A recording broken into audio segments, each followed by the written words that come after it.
আসসালামু আলাইকুম। আজকে আলোচনা করব সহকারী উপজেলা বা থানা শিক্ষা অফিসার এটিইও এই পরীক্ষার পদ্ধতি নিয়ে। এই পরীক্ষাটি ৩টি ধাপে অনুষ্ঠিত হয়। প্রথমটি হচ্ছে প্রিলিমিনারি, এরপরে হচ্ছে লিখিত এবং একদম শেষ ধাপ হচ্ছে মৌখিক। তো প্রিলিমিনারি পরীক্ষার নম্বর বন্টনটা আমরা জেনে নেই।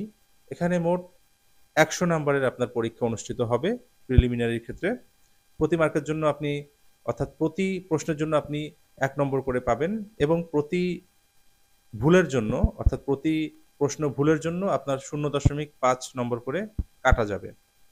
এখন আসি আমরা বিষয়গুলো এবং তাদের নাম্বার অর্থাৎ তাদের মার্ক ডিস্ট্রিবিউশনটা আমরা জেনে নেই। তো সেক্ষেত্রে প্রথমে আসি বাংলা। বাংলার ক্ষেত্রে আপনাকে অবশ্যই সাহিত্য এবং বাংলা ব্যাকরণ এই ২ টা অংশ। তো এখানে থাকছে ২৫ নম্বর। এরপরে আসি ইংরেজি। ইংরেজিতে থাকছে হচ্ছে ইংরেজি গ্রামার এবং ইংরেজি সাহিত্য। এখানে থাকছে ২৫ নম্বর। এরপরে থাকছে হচ্ছে গণিত। গণিতের আবার মানে ৩ টা অংশ। সেটা হচ্ছে পাটিগণিত, বীজগণিত এবং হচ্ছে জ্যামিতি। এখানে থাকছে ২৫ নম্বর এবং সাধারণ জ্ঞান সেখানে হচ্ছে আন্তর্জাতিক এবং বাংলাদেশ বিষয়াবলী এখানে থাকছে ২৫ নম্বর। দ্যাট মিনস ১০০ নম্বরের এই পরীক্ষা অনুষ্ঠিত হবে প্রিলিমিনারির ক্ষেত্রে।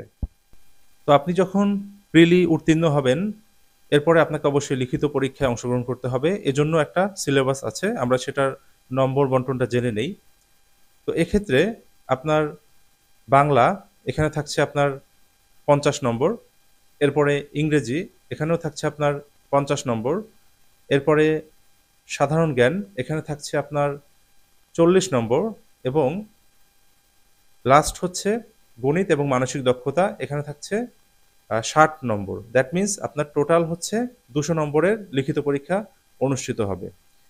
তো আরেকটা বিষয় জেনে নেই, এখানে আমরা জানি যে বাংলা আমরা যেটা দেখলাম যে লিখিত পরীক্ষায় বাংলা হচ্ছে ৫০ নম্বর, ইংরেজি হচ্ছে ৫০ নম্বর, সাধারণ জ্ঞান এখানে ৪০ নম্বর, এখানে কিন্তু আবার ভাগ আছে। ৪০ নম্বরের মধ্যে আপনার আন্তর্জাতিক বিষয়াবলী থেকে ১৫ নম্বর, বাংলাদেশ বিষয়াবলী থেকে ১৫ নম্বর এবং সাধারণ যে বিজ্ঞান আছে সাধারণ বিজ্ঞান থেকে আপনার ১০ নম্বর। এই টোটাল মিলিয়ে হচ্ছে আপনার সাধারণ জ্ঞানের ৪০ নম্বর। তো এভাবে হচ্ছে মার্ক ডিস্ট্রিবিউশন।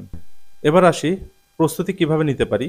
তো সেক্ষেত্রে প্রথমত যেটা করতে হবে, সহকারী উপজেলা বা থানা শিক্ষা অফিসার অর্থাৎ এটিইও এই পরীক্ষাটা এর আগে তো অবশ্যই হয়েছে এবং এর একটা প্রশ্ন ব্যাংক অবশ্যই থাকবে যে যে প্রশ্নগুলো এসেছে সেই প্রশ্নগুলো আমরা একবার দেখে নিব যে কি ধরনের প্রশ্নগুলো আসে এবং কোত্থেকে আসে।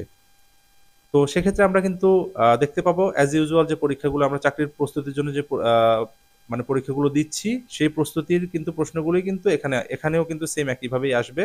সেটা আপনি দেখলেই বুঝতে পারবেন বিগত সালের যে প্রশ্ন ব্যাংকগুলো আছে। তো এক্ষেত্রে সেখান থেকে একটা ধারণা নিয়ে নিবেন।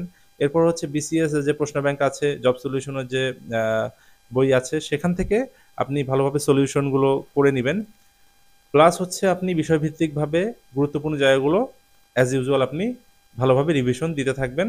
আর বিশেষ করে যেহেতু এখানে আপনার বাংলা সাহিত্য এবং ইংরেজি সাহিত্য এবং মানসিক দক্ষতা এই বিষয়গুলো কিন্তু আছে। তো অবশ্যই আপনাকে এই বিষয়গুলো একটু ভালোভাবে দেখতে হবে। তো আপনি যখন বিসিএস প্রশ্ন ব্যাংক যখন আপনি করবেন, সলভ করবেন তখন কিন্তু এই জিনিসগুলো এখানে পাচ্ছেন। পাশাপাশি আপনি বইগুলো কালেক্ট করে নিবেন যদি আপনাদের কাছে না থাকে। আর যারা বিসিএস এর জন্য প্রস্তুতি নিচ্ছেন তারা তো অবশ্যই এগুলো এই বিষয়গুলোতে আপনি অবশ্যই ভালো করবেন। তো সেক্ষেত্রে যারা এখনো ধরেন আপনারা পিছিয়ে আছেন যে এই সাবজেক্টগুলো এখনো আপনাদের ধরা হয়নি, সেগুলো এখন থেকে আপনি ধরে আগে বিগত সালের প্রশ্নগুলো সলভ করে ফেলুন। তাহলে কিন্তু মোটামুটি একটা ভালো প্রস্তুতি আপনাদের হয়ে যাবে। তো যাই হোক সবার জন্য শুভকামনা থাকবে। সবাই ভালো থাকবেন। আল্লাহ হাফেজ।